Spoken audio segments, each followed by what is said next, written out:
तो next transaction देखिए आपके सामने आ चुका है। नेक्स्ट ट्रांजैक्शन है purchased furniture worth 20,000 and tools worth 5,000।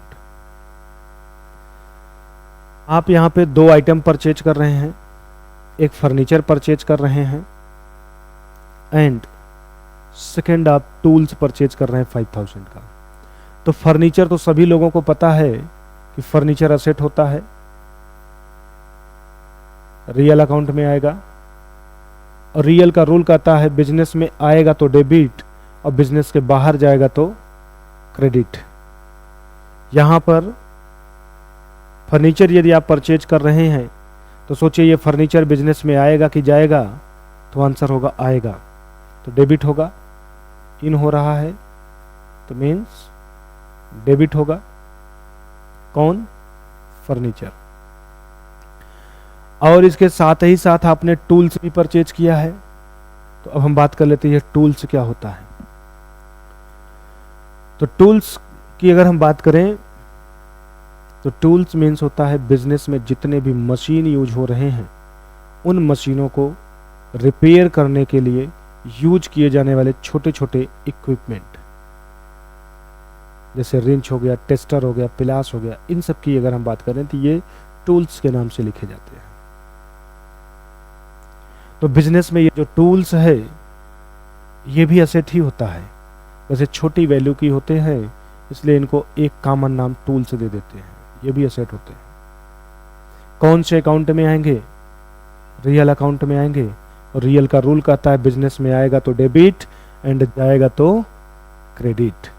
तो सोचिए आप असेट परचेज कर रहे हैं तो ये आएगा बिजनेस में, और आएगा तो क्या किया जाएगा? डेबिट, क्योंकि इन हो रहा है। तो हमारा टूल्स क्या हो जाएगा? डेबिट। आपने दोनों ही आइटम परचेज किससे किया है कहीं बोला नहीं है, किस पर्सन से आपने ये परचेज किया कहीं ट्रांजैक्शन में बोला नहीं है, तो इसका मतलब आपने कैश में परचेज किया है। तो फिर कैश आपका कहीं न कहीं हिडन है। तो हम बोल सकते हैं कि फर्नीचर और टूल्स को परचेज करने में जो भी पेमेंट किया गया वो कैश से किया गया, मीन्स 20,000 प्लस 5,000 जोड़ के 25,000 से हमारा कैश कम हो जाएगा। पेमेंट करेंगे तो कैश आपके यहाँ से जाएगा, और कैश भी आपका असेट में आता है, असेट रियल अकाउंट में आता है। रियल का रूल है इन होगा तो डेबिट और आउट होगा तो क्रेडिट। तो आपका कैश क्रेडिट कर दिया जाएगा 25,000 रुपीज से।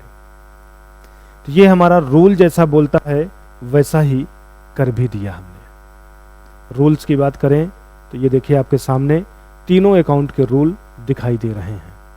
पर्सनल अकाउंट का रूल है, रियल अकाउंट का रूल है, नॉमिनल अकाउंट का रूल है। ये रूल आपको आता है तो अच्छी बात है, और यदि नहीं आता है तो इसको अपने कॉपी में लिख लीजिए, क्योंकि इसके बिना कोई भी ट्रांजैक्शन जर्नल में आप नहीं रिकॉर्ड कर पाएंगे। तो ये रूल है जिस रूल से हम ट्रांजैक्शन रिकॉर्ड कर रहे हैं। आइए अपने ट्रांजैक्शन पे चलते हैं। हमारा ट्रांजैक्शन ये है। डेबिट कौन होगा? तो फर्नीचर और टूल्स होगा। तो जनरल एंट्री पास करते उन दोनों को डेबिट कर दीजिए। तो हमारी एंट्री हो जाएगी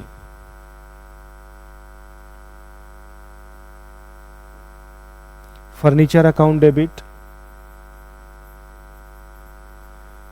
furniture account debit, tools account debit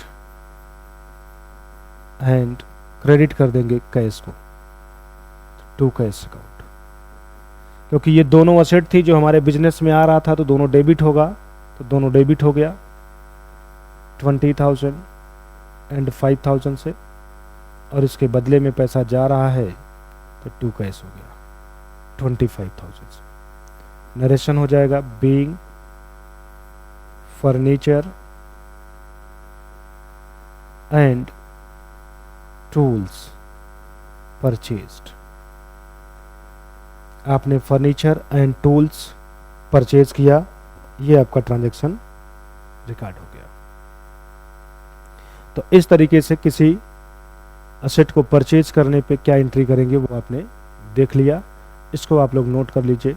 फिर हम अगले ट्रांजैक्शन को देखते हैं कि उसको कैसे पास किया जाए।